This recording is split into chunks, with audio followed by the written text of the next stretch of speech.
It's a secret tunnel. The cobwebs and musty smell suggest it has not been used recently.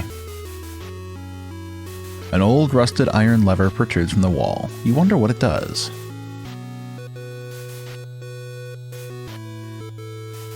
By the way this smooth slab of rock is set in the wall, you know it's a door. I mean, I guess we have to use the... I don't see any other thing to do. You grasp the lever and pull down hard. It grudgingly moves and then gets stuck. You hear machinery creaking to life as the stone door slides open. The secret passage enters into the castle. You exit the secret passage and step foot into the splendor of the lower level of Castle Gwynenthell. In fact, you remember being dragged through this very corridor on your way to the dungeons. The king's words ring in your ears. Fiends have usurped the throne. Find the scroll of disenchantment. Collect the royal seal from my hidden chamber. You hear the shuffling of armored guards down the hall. You decide to keep a low profile. Light emerges from the dancing flames as the torch burns brightly. You notice that it is quite permanently fixed to the wall. They do not want you taking torches. No, they do not. Let's see here. This tapestry is elegantly woven, depicting a chillingly realistic demon. The lower edge hangs above the floor, revealing an opening. The halls of the lower level continue on through this archway. The stone corridor stretches ahead.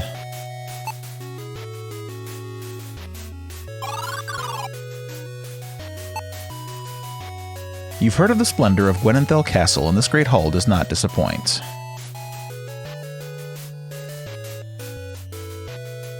Decorative suits of Gwynenthalian knights' armor line the grand hall.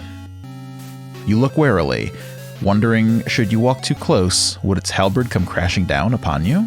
All I think is the first Laura bow. Yes. The large double doors are made of stout oak wood and held in place by large iron hinges. They are shut tight and impenetrable. Can't open them. Oh! You clumsily bump the armor, causing the halberd to topple over directly into the side of your skull. You would appreciate the clean slice if it wasn't your head being split in two. It's a sad thing that your adventures have ended here. Cool. All right. This is an entryway. A guest book for visiting nobles and diplomats sits atop a luxurious desk. There have been no visitors for months. Seizing the opportunity, you write Del Thornborough on the page in big letters. Very big letters. Having left a substantially large signature in the guest book, you decide not to sign it again. Okay, fine. The inkwell is attached firmly to the desk. Quill thievery is universal, you muse to yourself. The book is affixed to the desk. You cannot take it, but you're also not convinced it would be of any use. There's no mistaking this as the royal quest of Gwynenthell. But I can't take it. Carpeted corridor leads to an angled hallway containing a large tapestry.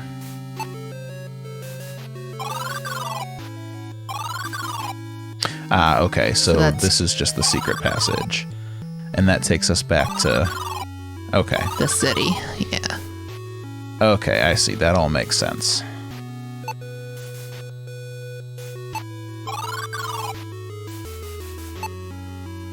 The large castle gates are this way. You see a heavily barred door and smell the fragrance of a pleasant meal.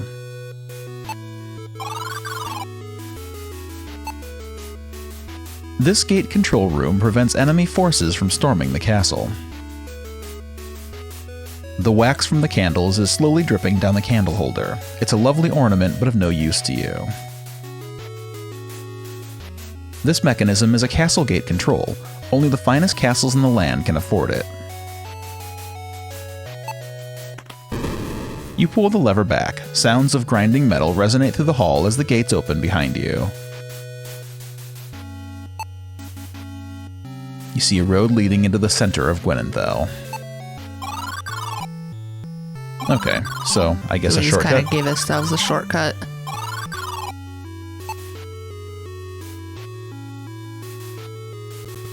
Well, I can't close it again? I don't want to leave the door open. Well, fine. I guess we're leaving it open. This corner hall connects the kitchen and the dungeon. This door has a heavy wooden bar across it to prevent dungeon prisoners from escaping. The fork and cleaver imply this is the kitchen. The door, however, is locked. Oh, stairways. There we go. Okay. These spiral stairs lead to the second floor of the castle. Light emerges from the dancing flames. It's fixed to the wall. You put both hands on the edge of the wooden plank securing the dungeon door, plant your feet, and push hard. Surprisingly, the plank slides away easily. Lighter than it looks. Or, I'm stronger, you say, pleased with your work. So now it looks like we've got a way to get back to the dungeon.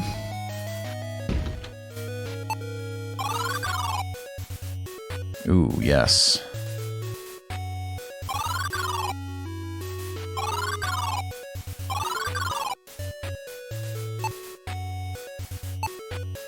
This door is made of nigh indestructible wood. It's also locked.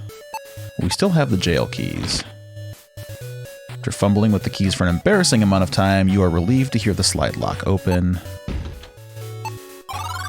And we're back to the king. Okay. The king looks up at you with hope in his eyes. He speaks. My little friend, I see you've spoken to the barkeeper. Please, find the evidence of those who betrayed me and share it with my brother, the prince. Okay.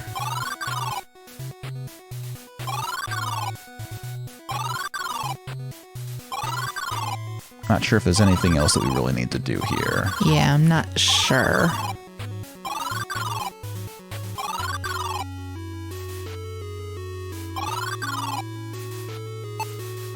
The stairs wind up to an open corridor. Oh.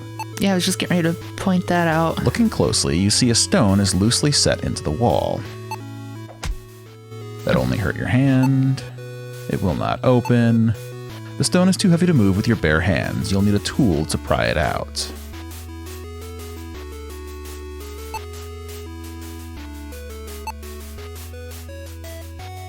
Okay. Good to know. Upper hall. 'Tis the second floor landing. You see doorways on both sides of the hall ahead. The word, is it livery or livery? I've always, in my head, pronounced it livery, but I'm not Yeah, sure. we'll say livery. The word livery is etched into the closed door. This town leads to the castle tower. This hallway angles down the corridor. So many options. Well, I guess let's go... Oh, there's also a... Yeah, you already did that one. So there's a hall, a door, a door, a door, and the stairs. Yeah. Well, let's start over here. Oh. Ah, it's a guy. The frown on the guard's face tells you that he's been having a bad day.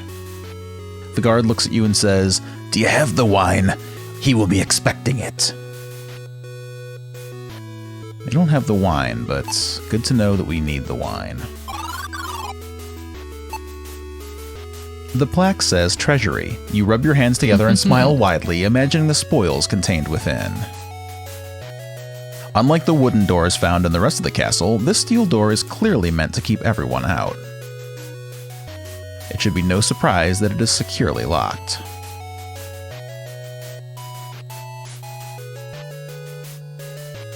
The king's chamber is down this hall. Okay, I don't suppose the jailer keys. No. No. Okay.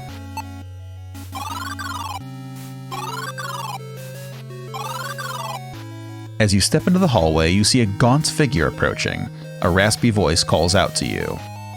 I didn't know they allowed your kind in my castle. If you must sully my halls, then know your place and show deference. bow your head to the Royal Chancellor and address me as Sir Belazar Haffing, or I'll have you reprimanded at once. You slowly bow your head and, through gritted teeth, utter, "Yes, Sir Belazar," as the man walks past you down the hall. You lift your head and wonder if there's something in the water supply that turns the people here into raging jerks. You sit on the ledge and push yourself out the window. Oh, God. You observe the shoddy craftsmanship of the castle stonework as you plummet to your death. You have failed in your quest. All that you loved will perish. Okay. Oh, good. He's gone. Oh, good. This richly woven tapestry depicts a scene of a large warship cutting through the waves. Peering out the window, you see large mountains far in the distance. The scuffs around the door frame imply this room gets a lot of use. The wooden door is slightly crooked in its doorway. Can you move the painting?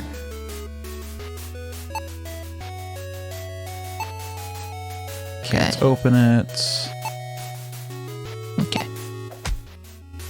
Yeah, nothing I there. was just curious because the last hidden was behind a painting. Okay, both doors do open. Outlined is a vague plan to defend the city against an all-out attack on its walls. There is a hastily scribbled note written on the bottom of the page.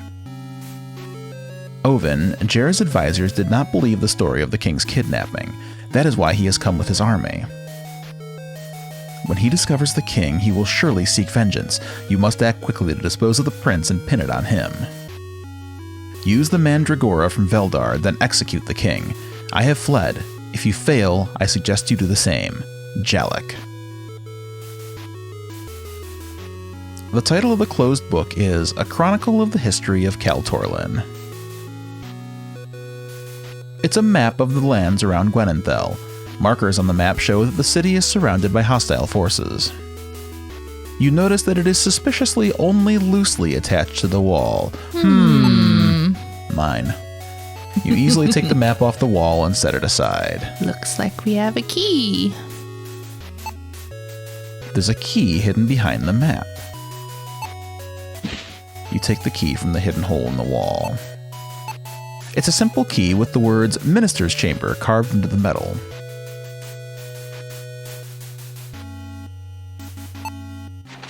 You notice that the book has one page with a folded corner, as if begging to be opened to this page. It contains a passage about Prince Torlin Gwynenthell, the founder of Gwynenthell. Prince Torlin Gwynenthell looked across the battlefield. The barbarians had been defeated, but at a high price. With a glimmer of a tear, the prince turned his head towards the setting sun and raised his right arm to salute the fallen. He stood there silently, paying homage to those whose sacrifice opened the path to victory.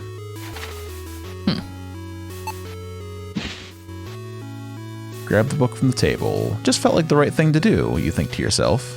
Or it just felt like the thing to do. Can't take the note? Is that bottom right stone like shadow back there? Observing the scattered papers and lingering smell of tobacco, you surmise this council chamber was recently occupied. So no, I think we've done everything we can do in here. Yeah.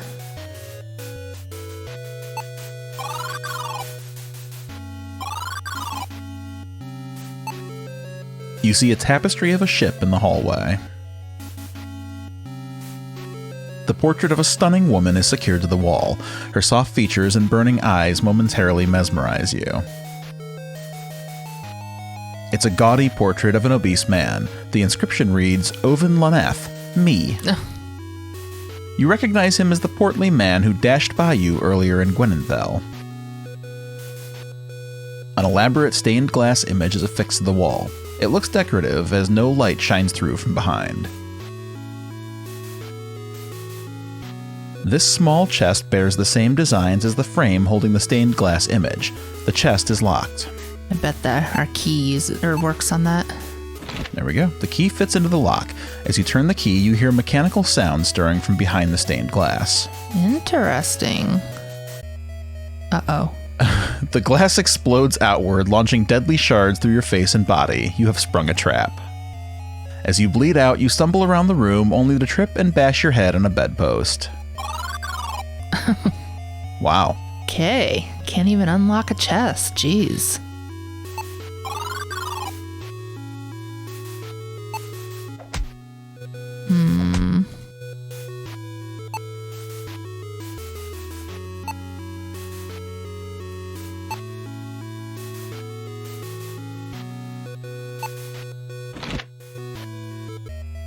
Yeah, Okay, we don't have a chance to do Didn't give anything. me a chance to move, okay. Yeah.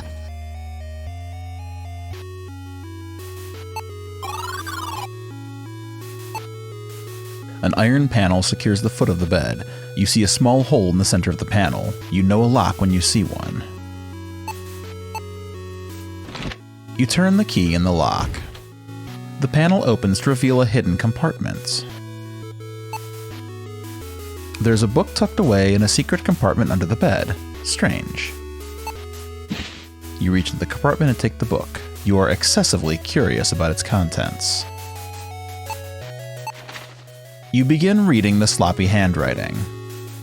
Veldar says King Arande's embargo on Cal Zathin will be my death.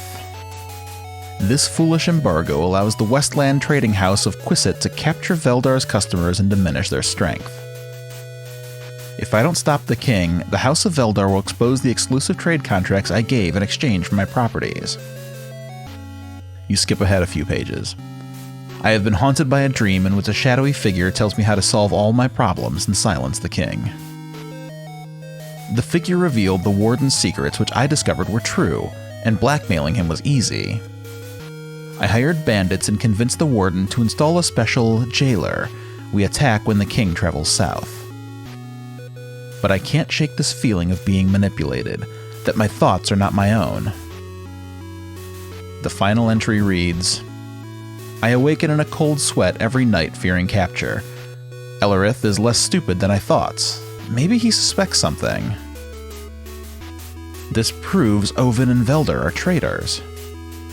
Surely there's someone in this castle you could show this evidence to.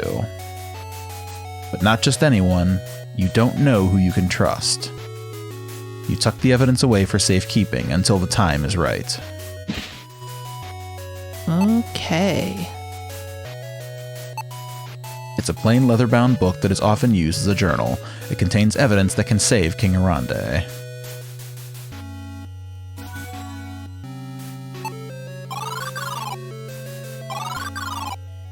Before we go any further, wonder if I can show that to the king.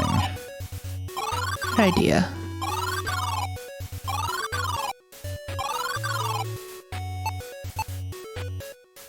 You show the King Arande the evidence, but he does not read it. I can do nothing from this cell, my little friend. Please find my brother and show this to him, the king replies.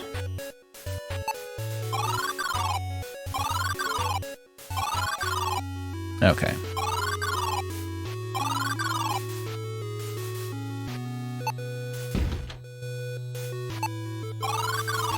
This is the library. The warmth in this servant lounge reminds you of the reading room back at your mother's house in the Fens. This is the livery of a Westland servant. You can tell because it has the crest of the High Lord Jer upon its front. You find it strange that it is in this castle. Looking it over closely, you notice the pocket is clasped. Guess we better unclasp it. Take the servant's uniform. You unclasp the uniform pocket, reach in, and take out a gold coin. It's your lucky day. You start thinking of what you'll buy with your gold loot. You remember the curio shop owner was looking to trade. You realize that you have no use for the uniform, so you discard it. That seems short-sighted. You can always use a uniform. Right? Even if you have to use it as, like, a disguise? A handsome specimen of a royal stag with long, branched antlers is mounted proudly on the wall. 'Tis a bookshelf with tomes on proper etiquette. Oddly, there is a book of recipes on the shelf as well. The cookbook is now in hand. Wondering if the king has a favorite recipe, you open the cookbook and find a key inside. How convenient. No more use for the book, you discard it. It's a well-worn metal key with a fork symbol stamped into it. I wonder what that's used for. What is that red thing? It's the chair. The upholstery of this chair is modest but comfortable. Gotcha, I see it now. You leap out of the window and into the waiting arms of the Reaper. I'm glad they let you jump out of every window in the game. Is this one the same? Yeah. Yep.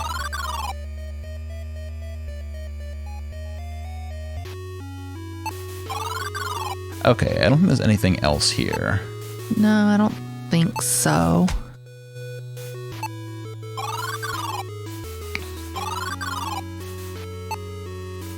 This corridor connects the lower castle to the tower. The plaque reads, "The Great Tower of Castle Gwynenthell."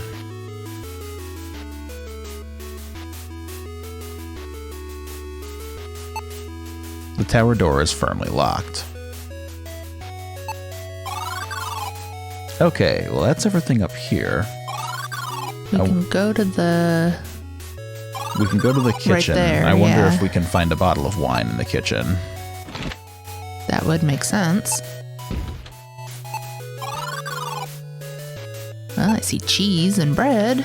The rich aroma of freshly baked bread momentarily reminds you of your mother's kitchen back in the fens.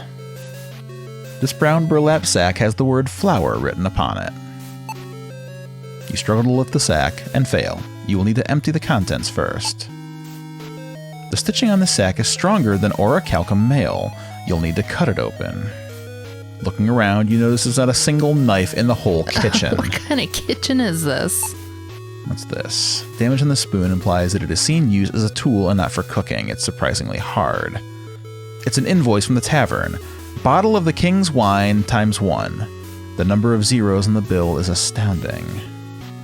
It looks like the bill has been paid in full and the wine is ready to be picked up. You reach up and grab the invoice. Back to the Rusted Blade Inn, might grab a drink while I'm there, you think. You retrieve the damaged spoon. You note it feels unusually durable for a kitchen implement.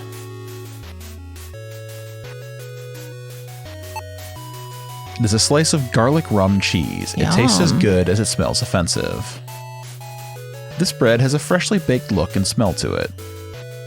This serving tray is made of pure elven silver. The metal is known for its legendary ability to reflect any incident light. Do you have a feeling we're gonna need that for something? As you lift the silver tray, the light reflects off the metal in a dazzling display of colors. You pick up the loaf of bread. You take the odorous cheese. An iron cauldron hangs above the hearth. The mouth-watering aroma of venison stew escapes from beneath the lid.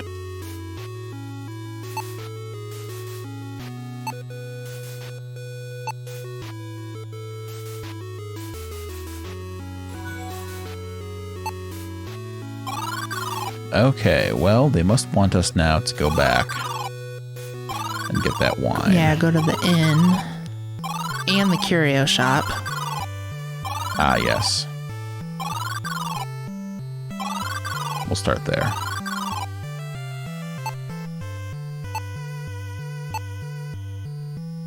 He takes your gold coin and says, Thank you. Remember, you are getting a bargain for your trouble. It is an intricately designed golden dagger. It's too soft to be an effective weapon, but it may cut paper and canvas. I wonder if we need to use it to open the flower, yeah.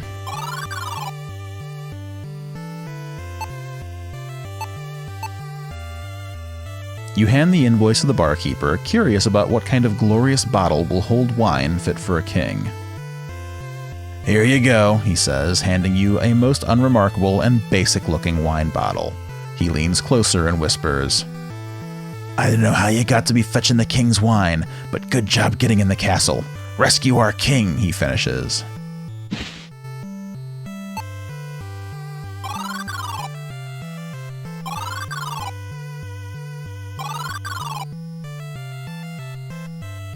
Oh, can I not go that way? No, guess we'll go back through the castle gates. You greet the blacksmith. He smiles widely and replies, "Hello, Fenling. Is there something I can do for you?"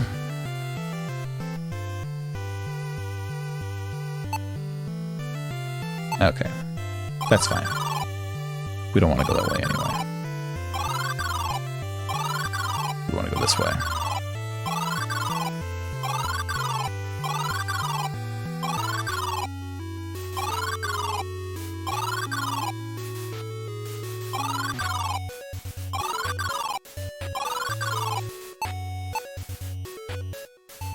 I can't give the king's wine to the king. I think we gotta use it for the guy out. Yeah, but I would think that I'd want to like give him a sip of wine. I mean, it's his favorite wine and he's in jail.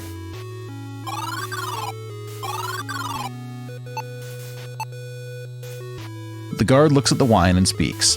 "The prince be not here, but you can leave it inside. Be quick about it and close the door on your way out. I'm taking me leave." He stands aside and allows you to pass. How convenient. Awesome. Yes, leave me alone. In the room of the prince. A large doorway leads to the corner hall. A great black dragon soars over a red background on this richly woven tapestry. You notice it swaying gently. Something hidden. The fabric is woven beautifully into a scene depicting the sun setting over a battlefield. There is a lantern sitting on the bedside nightstand. It's a small wooden nightstand, likely used to hold the king's accessories. You pull the drawer open. A single item looks unusual among the expensive pieces of jewelry. You reach into the drawer and grasp the wrapped item. Suddenly, it begins shrieking. Oh god, a mandragora. You've earned the ire of a mandragora. In a few moments, its screams will drive the soul from your body. You must dispose of it quickly. Wanting nothing to do with the creature, you throw it straight into the fireplace. Aha! The mandragora howls as flames crawl over its body. Embers from its flailing limbs ignite the wall tapestry, which burns as quickly as the vile mandragora. In moments, the tapestry is no more, and a magnificent suit of armor is revealed.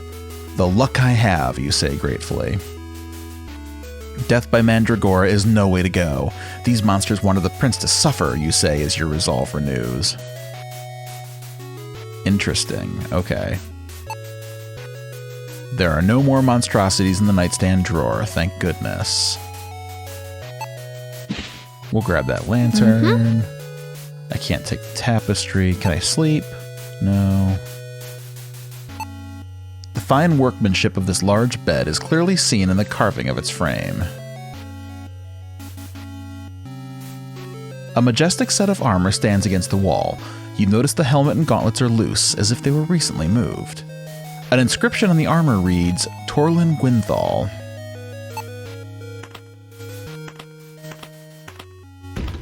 Aha! With a loud grinding noise, the wall slides open. Can't take any of it. Okay. So this must be the secret chamber he was talking about.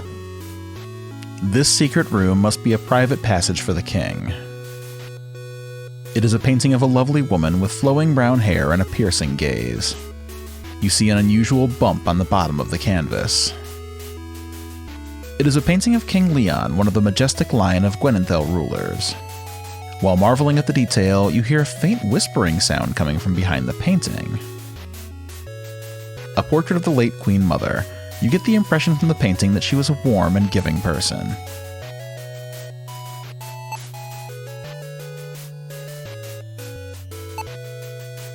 You are curious about the bump in the painting. Gripping the sides, you lift the painting off the wall.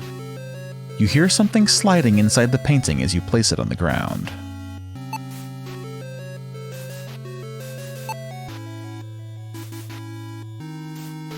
Well, let's try cutting it open. Okay. Just use it. No. You turn the painting over to look at the back. Now maybe you can... There's a faint outline under the back of the canvas. It looks like a thin circle attached to a shaft. There we go. You drag the dagger along the back of the painting. Your destructive crusade against art reveals a key. You take the king's key. You take the painting from the wall, revealing a small hole. Stepping on the chair, you place your eye against the hole. Belazar stands quietly in the middle of the room. He slowly raises his arms and begins to chant.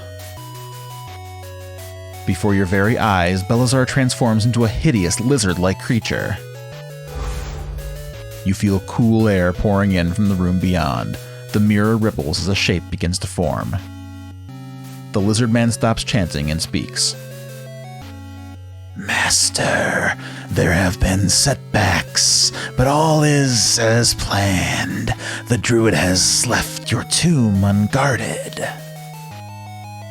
Yes, Master, he is here in this castle's tower.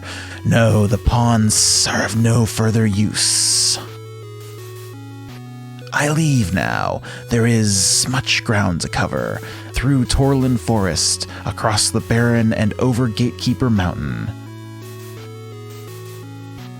I will retrieve your staff before the autumnal equinox and usher you back into the world. You gasp and pull your head back from the wall. The equinox is tomorrow. You have to follow him. The king, you whisper. I've got to find the royal seal and convince the prince to search the dungeon below. Your wisp companion chimes in. After we rescue King Arande, we have to follow that fiend into the Torlin Forest. I almost forgot about the wisp thing. And nothing behind this one. Okay. Suddenly, the purpose of the chair makes sense. Probably to look out. A solid wooden door is blocking your path. It is locked and far too strong to break through. The key fits perfectly in the lock. With a quick turn, you unlock the door. As you enter the room, an updraft of wind playfully tussles your hair. There must be stairs in front of you. You can see nothing except for a glint of metal above your head. I need light, you think to yourself.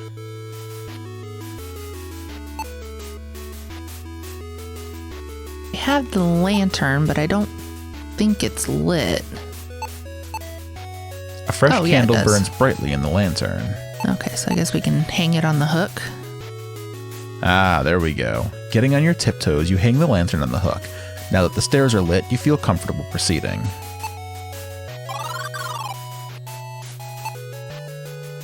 You gaze into the elaborately detailed mirror. An unusual shimmer distorts the reflection of your face. This antechamber is a quiet place for a ruler to relax when not holding court. This closed door is much like many others in the castle. It is locked.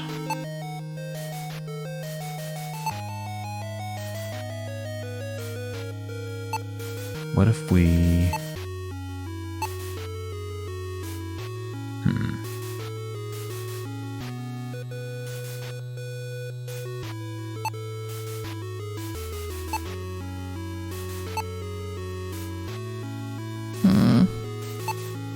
Doesn't look like there's anything to do with it.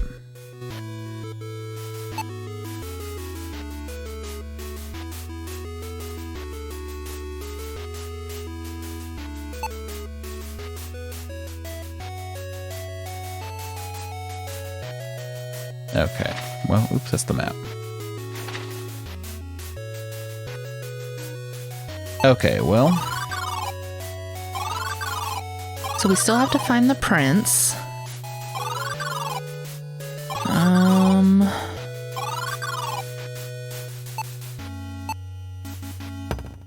You jam the spoon into the crevice and slowly wiggle the stone free. It drops to the floor with a loud crash.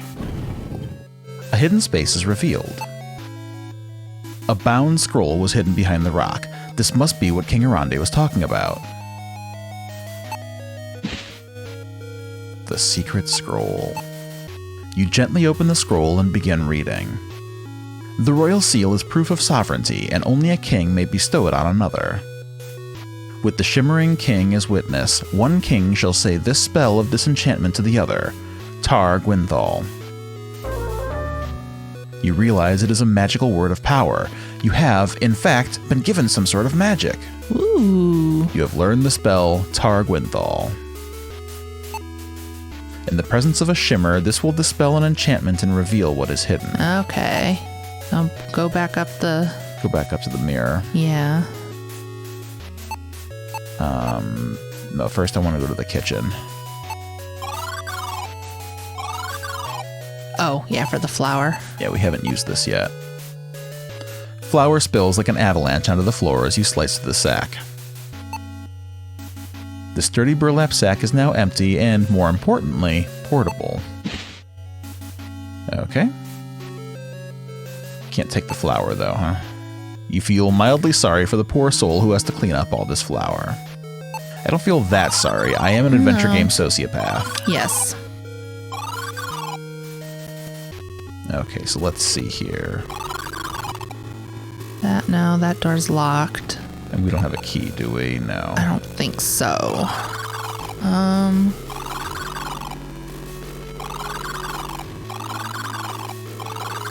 No.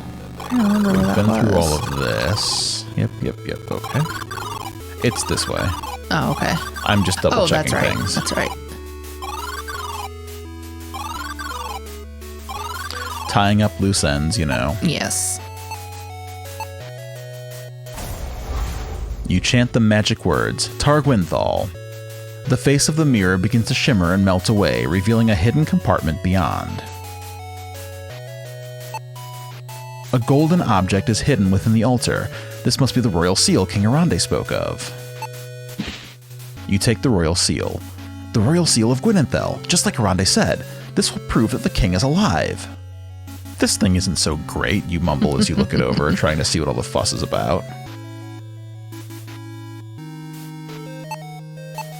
The handheld golden stamp has the crest of Gwynenthell and unknown runes printed across the bottom.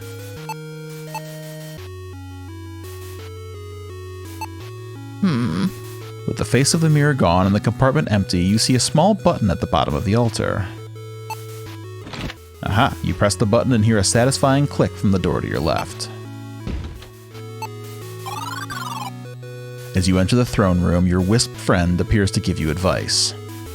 Tee-hee, you stand before royalty, Dell. Act quickly and mind your obnoxious tongue, for you must prove the king lives. Should you dally or misstep, it will be certain death. You can evade traps and monsters, but can you lead men? Do not approach unless you carry ample evidence of the traitor who incarcerated his king within the dungeon below. Finally, something interesting to watch. Do we have enough? We've got the seal. We have the seal, we have the evidence. Book. I guess we'll see if that's enough. This door connects the king's antechamber to the throne room. The stately stonework and regal trappings create a majestic atmosphere. Gwynenthell and Westland banners line the wall. Door is currently barred shut.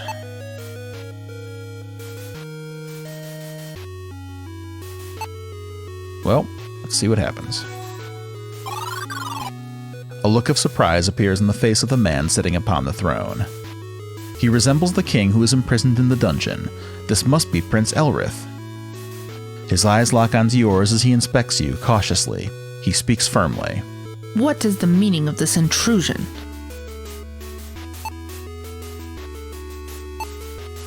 We'll start with the seal.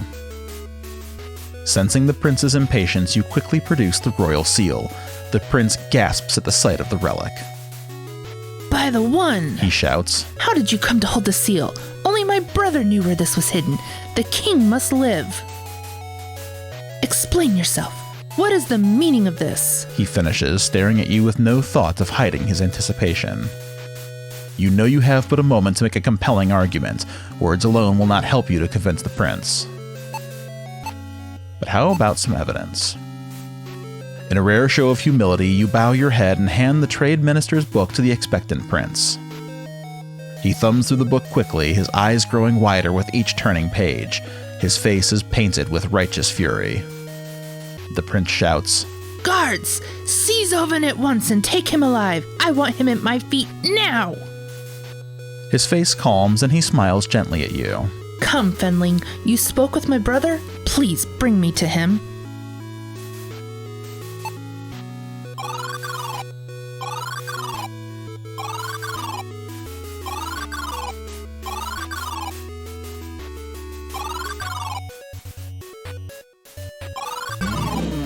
Oh, the Minotaur you knocked out during your escape leaps in front of you, blocking your path. He clearly remembers you and has an axe to grind. The monster raises his weapon and prepares to bury the blade in your head. Foul beast! Shouts the prince as members of the royal guard fire arrows into the Minotaur's chest. That beast was surely part of the conspiracy to imprison the king. I trust you were all right, Master Fenling. Now to the king.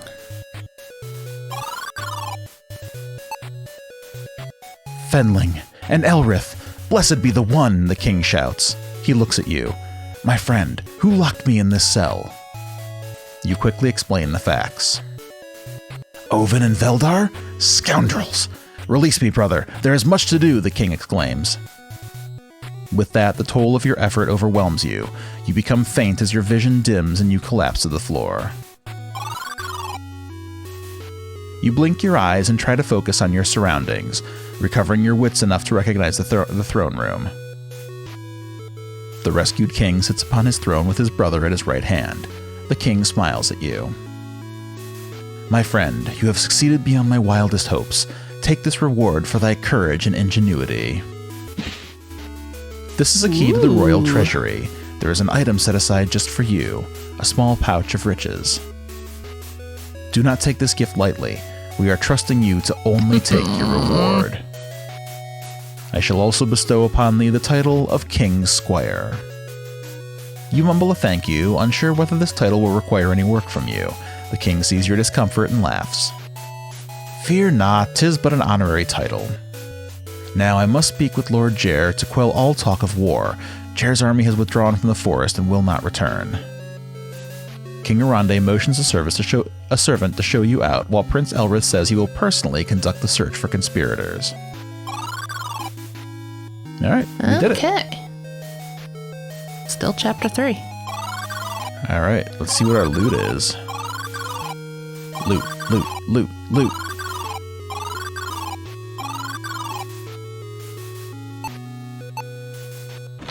You twist the key in the lock, giddy with excitement about the treasures behind this door. We gotta take everything. You lean heavily into the steel door, using all of your weight to push it open. Let me see, we have a sword, jewels, a chalice, standard fare for a treasury, you say to the empty room. It dawns on you that the room is much larger than the pile of gold. Gwynenthell must have fallen on hard times. Your greed convinced you that the contents of the pouch are not enough of a reward, so you decided to take a little more. Your pockets loaded with gold, you turn to leave, but two large guards block the exit, their spears pointed straight at you. In a flash, they skewer your lungs. You realize just before you die that stealing from a grateful friend was a mistake. With your failure, evil has prevailed. Fine. It's a small pouch made of a rich purple fabric and bearing the royal insignia. This pouch is your well-deserved reward for saving the king. Best to take it and not disturb the treasures you didn't earn. You look at the crown jewels of Gwynenthell and wonder how they would fit on your head, but decide against trying them on. These remind you of relics from a bygone era, when only the most ultimate of wizards would brave dungeons for treasure. Ah, the golden age of fantastic adventures, you say wistfully.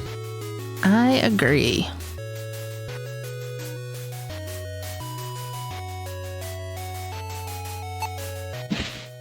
You snatch up your reward, eager to see what's inside. You open the fancy pouch and remove the contents. You got an emerald. And a sapphire. And the most perfect pearl you've ever seen. Giving the pouch one last shake, you are happy with your haul. You discard the empty pouch. Well, we needed that emerald. I was gonna say was it the curio shop or was it the... I think it was the weapon shop. The weapon shop, okay. I think it was maybe the crossbow. Oh yeah, that's right. And then money for the bolts or whatever. Oh. Ooh. It's pretty. It's very pretty.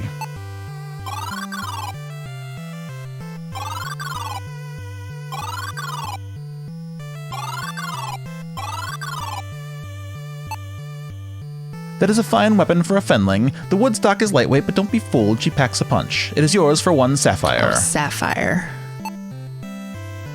Thanks. Don't point it at your eye, or yourself for that matter, the clerk says in a stern voice. 20 silver coins for ammo.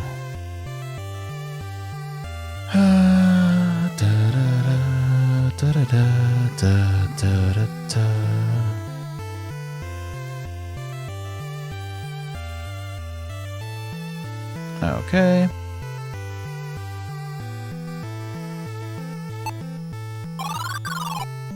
Alright, let's see.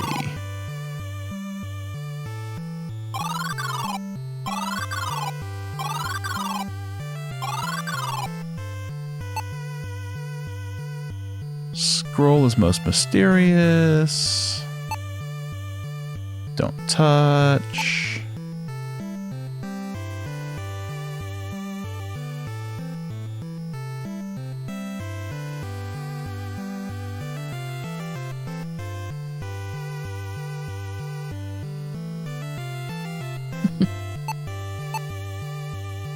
Shopkeeper looks at your offering and says, "This isn't of any value to me." Okay.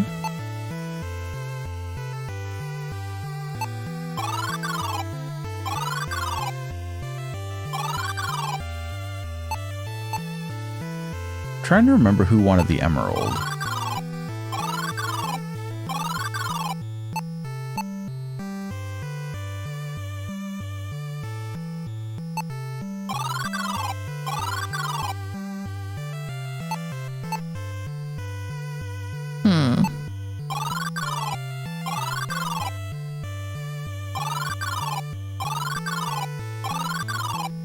Oh, we can actually go inside now. The darkness beyond the doorway does nothing to dispel the feelings of peacefulness that now surround you. As you enter the temple, you see a man standing alone, offering a prayer in silence. He meets your gaze, and his presence immediately strikes you. This man is the legendary Lord Jer. Years of untold adventure line his face, yet he exudes vigor. He speaks slowly, his deep voice commanding respect. "You must be our hero. Your actions prevented a battle, and for that I am grateful. Thank you," he says with a bow.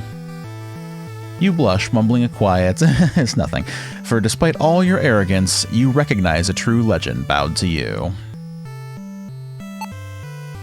Lord Jer speaks to you. "There is unrest across the lands. I've heard people speak of me in places I have not been. Though he wears my armor and bears my resemblance, it is not I. If you find him, please let me know, my small friend." Wonder if it's the Chancellor guy. A thick book bound in soft blue leather rests below the altar. It feels wrong to borrow it. It is closed. You gently open the book to the center, noticing the luxurious paper and fine penmanship. You begin reading a record from the Book of Miracles attributed to the One. A foul enchantment cast fog upon her land and twisted roads, shrouding it from view, halting trade and starving her people. The queen offered a rod and gold to the statue, placed her glasses upon the altar, and spoke a prayer for piercing vision. The One answered. Magic flowed into her lenses. With them, she saw through the fog and led caravans back to her people.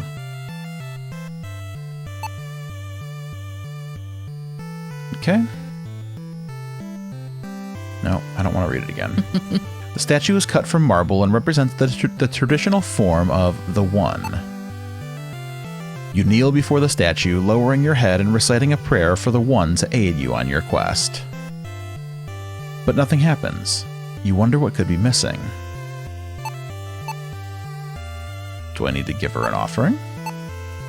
Well, that book mentioned that you just read Offered a rod and gold to gold. the statue, placed her glasses upon the altar, and spoke a prayer. Okay.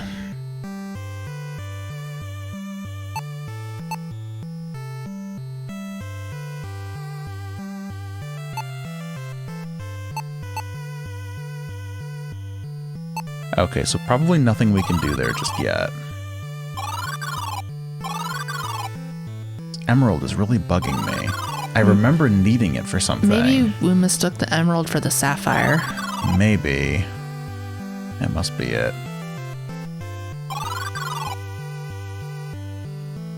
Well, we can go... I know that the army is gone, so that, that's true. That area outside we can probably go to now.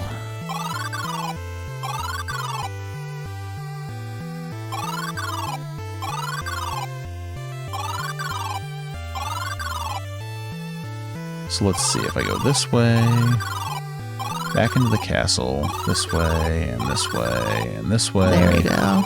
And this way, and this way. Since you rescued King Arande, High Lord Jair has withdrawn his army from Gwynenthell. The path to Torland Forest is now open. Tread carefully.